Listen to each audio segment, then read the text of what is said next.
Hey, this is Shiraz, and before we get started, I just want to let you know that when I clear something for someone, when I cause a shift, I tend to yawn and cough from the energetic shift that happens. I don't know why it happens. It's just how my body works. And if you don't know that, you're going to listen to this video and go, what the hell is wrong with this guy? You might still think that, but now there's more of an explanation. The other thing to keep in mind is that if you hear something that you can absolutely relate to, when I cleared for them, you can get it cleared for you too. Just say yes when they're saying yes, and it works. I have people that watch these videos every morning to get stuff cleared. This can be your new morning habit too. Okay, that's enough for that. Let's get on with the video. I hope you enjoyed. I hope you get a great shift out of it. See you soon. So a while ago, you'd worked on with me on failure, and I realized that I still carry some things where I expect not to be successful, so I don't try. It's like I give up before I even try. And Okay. And I realize it's like I'm just expecting failure and don't really expect much of myself. It's like I'm in this victim mode. And I thought I had conquered being in victim mode, but I'm realizing that that's where I've been in the last couple of weeks. Okay. And my practice was going really well, and then it just kind of just dropped. And I know it's this whole energy of whatever it is that I'm carrying. Yep. Again, your practice started going really well until you went into withdrawal. Yeah. This is why you've got to keep steady work going until the new reality becomes the reality you're addicted to. Okay. So this is why, especially when I'm working with people in private coaching program, we go a minimum of 6 months, and I don't let you go until I can see you're out of withdrawal. So, right? Because 6 months seems to be about the average time for people to get through that period. And I see a lot of people, they'll start to see results after a few weeks. And then after a few more weeks, they've lost it. And they're like, but I was doing so well. I thought I had it beat. Well, no, you kind of got through it and didn't get completed on it. So, and this is a big thing, because when people start to see the results, they think they don't have to do the work anymore. I'm already there. You're not. Okay. Yeah. So, if you don't succeed, what's the big emotion that shows up? If I don't succeed, I just feel a lot of shame and feel terrible and feel unable. Like I question my ability. Yeah. So here's the thing: if you don't do the work, like of building your business and getting more clients, then you don't have to worry about failing. So you don't have to worry about shame. There'll still be self-judgment of why am I not doing the work, and I'm really, really frustrated with myself, but at least I'm not feeling shame. Oh, okay. So remember that the three emotions your mind tries to avoid over all others is guilt, shame, and heartbreak. Right? And remember, and they're also choices. So if you decide, if I fail, I'm going to feel shame. And people say this because they think of it's like matter of fact. Well, yeah, if I fail, I'm going to feel shamed. It's just what happens to people. No, you're actually making that decision that if I fail, I'm going to feel shame. Right? You can say, well, if I fail, I'll just say, well, what's the lesson learned? Get moving and start creating more success. But most people don't say that, right? Either out loud or to themselves. They're like, I have to feel bad if I fail. No, you don't. You don't have to feel bad if you fail. So let's start there. Are you willing to step out of the story that if you fail, you have to feel shame? Yeah. Yeah.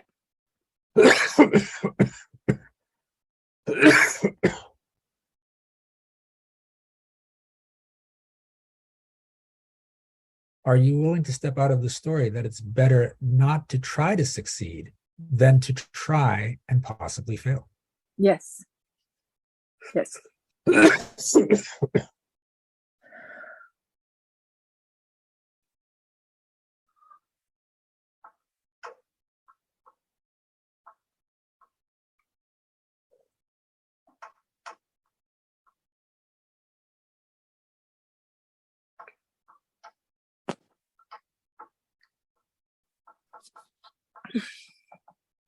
Do you worry about how people will see you if you fail? Yes. Okay. So now you've given control of your life over to everyone else. Okay. Yes. Yeah. So you have to not give a crap what they think if you fail. Right? Yeah. People have watched me fail over and over and over. And here's the crazy thing. Some of them have been really, really supportive. And some of them are like, well, that's just what happens. You shouldn't have tried so hard. It was just too big a jump for you. And you can feel the judgment in it. Right. But if I say I don't want to have to feel that judgment from people every time I fail, then I'm just never going to try. Right. So are you willing to step out of the story that you have to make sure no one judges you if you fail? Yes. Yeah.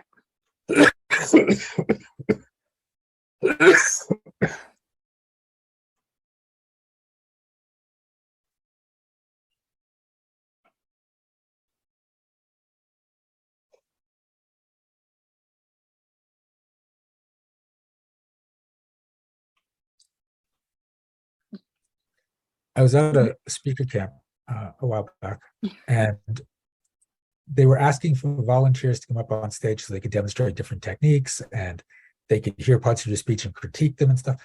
And it was really interesting because there were about 40, 50 people there. And the same 5 or 6 people kept raising their hands to volunteer to come up on stage.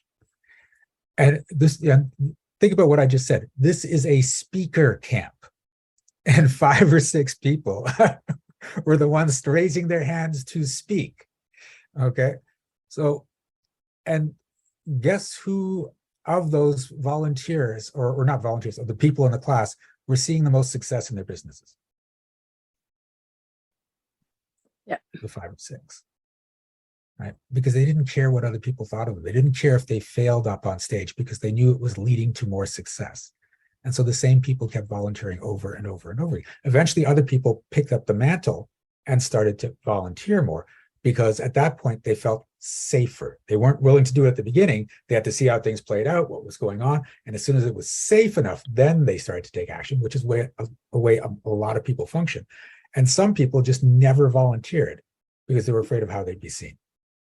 And they'd say, I'll just practice at home. I'll get it right. I'll get it perfect before I take it out into the world. And that never works. You never take it out into the world. But the lesson here is you've got to get out there. You've got to put yourself out there and let the judgments fall and still do it over and over and over again. So, okay. Are you willing to step out of the story that it's better not to be seen than to be seen and judged? Yes. Yeah.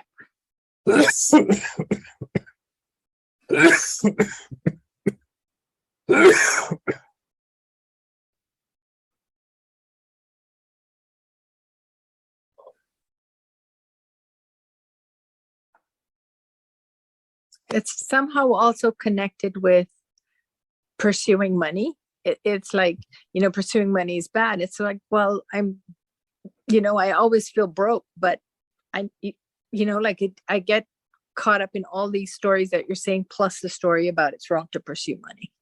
Okay. Who taught you that it's wrong to pursue money? My dad. Okay. So that's his story and he put it on you. Are you willing to step out of his story that it's wrong to pursue money? Yes. Yes. No, that's not actually moving. That's interesting.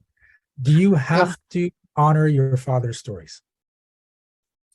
I'm getting it, yes, but I want to say no. Okay.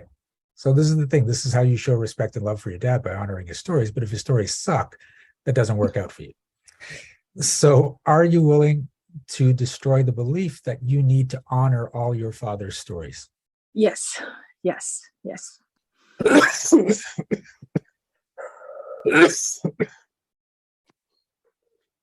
And now, are you willing to step out of his story that it's wrong to pursue money? Yes. Yes.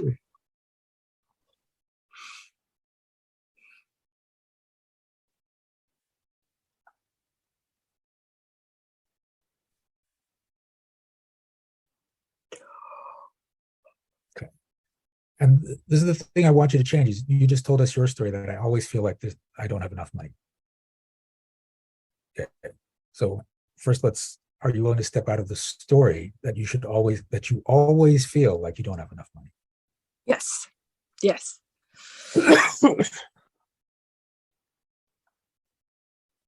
But I also want you to take those exercises I told you about and start to get into the feeling of, I always have money. There's always money showing up. I have enough. And it doesn't have to be a feeling that I have lots and lots of money, because your brain might not be able to get there.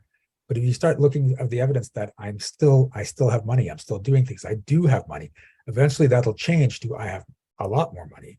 And then it's like, oh, I've always got money, as much money as I need wherever I get there. And it's a process. You want to take it in steps. You'll get out of this addiction to this addiction, then to this addiction, then to this addiction. Some people try to go from here to here, and it's too much of a leap for their brains. Right. Yeah. You have to take it in smaller steps. Yeah.